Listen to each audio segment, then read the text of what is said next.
Dairy by Ramya. అందరూ ఎలా ఉన్నారు? బాగున్నారా? ఈ రోజు వీడియోలోని ఎగ్లెస్ కేక్ రెసిపీని షేర్ చేస్తున్నానండి. అది కూడా ఎప్పుడు చేసే వెనిలా ఎసెన్స్ ఇంకా చాక్లెట్ ఫ్లేవర్ కాకుండా ఈసారి కొంచెం డిఫరెంట్ ఫ్లేవర్ తో చేద్దాము. పిల్లలకి ఇంట్లో వాళ్ళకి కూడా బోర్ కొట్టకుండా ఉంటుంది. ఎగ్ వేయకపోయినా సరే ఈసారి కేక్ మాత్రం చాలా ఫ్లఫీగా వచ్చింది. కేక్ మెజర్మెంట్స్ తో పాటు ఎలా చేయాలో కూడా డీటెయిల్ గా వీడియోలో రెసిపీ షేర్ చేశానండి. ఇంకా లేట్ చేయకుండా వీడియోని అయితే చూసేద్దాము. బౌల్ లోని 1 కప్పు మైదా పిండి వేసాక ఇంకో 3/4 కప్పు మైదా వేసుకోవాలి. ఈసారి కేక్ ని మైదాతో చేస్తున్నానండి. ఈ కేక్ రెసిపీని కావాలి అంటే గోధుమ పిండితో కూడా చేసుకోవచ్చు. చిన్న మిక్సీ జార్ తీసుకొని అందులో 3/4 కప్పు బ్రౌన్ షుగర్ వేసుకోవాలి. బ్రౌన్ షుగర్ కి బదులుగా మనకి అందుబాటులో ఉండే బెల్లం తురుము లేదంటే షుగర్ కూడా యూస్ చేసుకోవచ్చండి. బ్రౌన్ షుగర్ ని ఇలా ఫైన్ పౌడర్ లాగా గ్రైండ్ చేసేసాక బౌల్ లో వేసేసుకొని ఎప్పుడు వెనిలా ఫ్లేవర్ చాక్లెట్ ఫ్లేవర్ చేస్తూ ఉంటాను కదా, అందుకే ఈసారి డిఫరెంట్ ఫ్లేవర్ తోటి అదేనండి కస్టర్డ్ ఫ్లేవర్ తోటి కేక్ చేద్దాము. నేను యూస్ చేసే కస్టర్డ్ పౌడర్ లో ఎటువంటి ఆర్టిఫిషియల్ కలర్స్ లేవండి. ఆర్టిఫిషియల్ కలర్స్ లేకపోతే ఏమవుతుందో నేను లాస్ట్ లో చెప్తానండి. ఫస్ట్ అయితే ప్రాసెస్ చూసేద్దాము. 2 టేబుల్ స్పూన్ల కస్టర్డ్ పౌడర్ వేసేసాక 1.5 teaspoon baking powder, 1/2 teaspoon baking soda వేసి విస్కర్ తోటి డ్రై ఇంగ్రీడియంట్స్ అంతా కూడా బాగా కలిసేలా మిక్స్ చేసేసుకోవాలి. కేక్ ఎప్పుడు చేసినా సరే పర్ఫెక్ట్ గా రావాలి అంటే మెజర్మెంట్స్ అనేవి కరెక్ట్ గా ఫాలో అవ్వాలి, లేదంటే కేక్ అనేది సరిగ్గా బేక్ అవ్వదు. ఇలా అంతా బాగా కలిపేశాక నెక్స్ట్ వేసే ఇంగ్రీడియంట్స్ అన్ని కూడా రూమ్ టెంపరేచర్ లో ఉండేవి వేసుకోవాలి. మెల్ట్ చేసిన అన్సాల్టెడ్ బటర్ 1/2 కప్ వేసాక ఈ కేక్ లో ఎగ్ యూస్ చేయట్లేదు కాబట్టి రూమ్ టెంపరేచర్ లో ఉన్న పెరుగుని 1/2 కప్ వేసుకోవాలి. పెరుగు, బటర్, డ్రై ఇంగ్రీడియంట్స్ అన్ని బాగా కలిసేలా మిక్స్ చేసేస్తున్నప్పుడే బ్యాటర్ అనేది చాలా టైట్ గా అయిపోతూ ఉంటుంది. మిక్స్ చేయడానికి అసలు కుదరదు. అలాంటప్పుడే 3/4 కప్పు పాలు అంటే దాదాపుగా 130 ml పాలని కొద్దిగా వేసుకుంటూ మిక్స్ చేసుకోవాలి.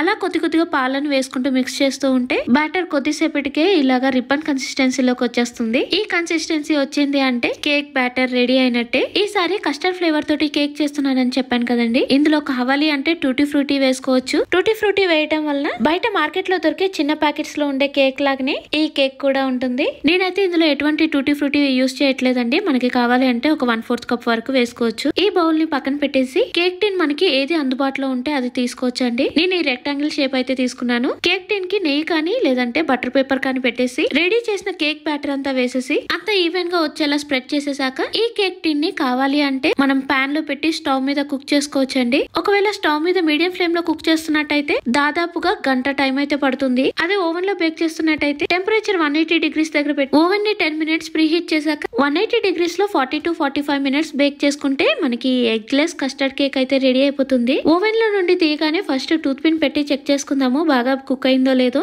ఏమీ స్టిక్ అవ్వకుండా వస్తే బాగా బేక్ అయినట్టు. ఒకవేళ స్టిక్ అయింది అనుకుంటే మాత్రం మళ్ళీ ఇంకో 10 minutes వరకు బేక్ చేసుకోవాలి. టూత్ పిన్ కి ఏమీ స్టిక్ అవ్వలేదు కాబట్టి ఈ కేక్ ని వేడిగా ఉన్నప్పుడే కట్ చేయకుండా కొద్దిగా చల్లారాక కట్ చేసుకుందాము.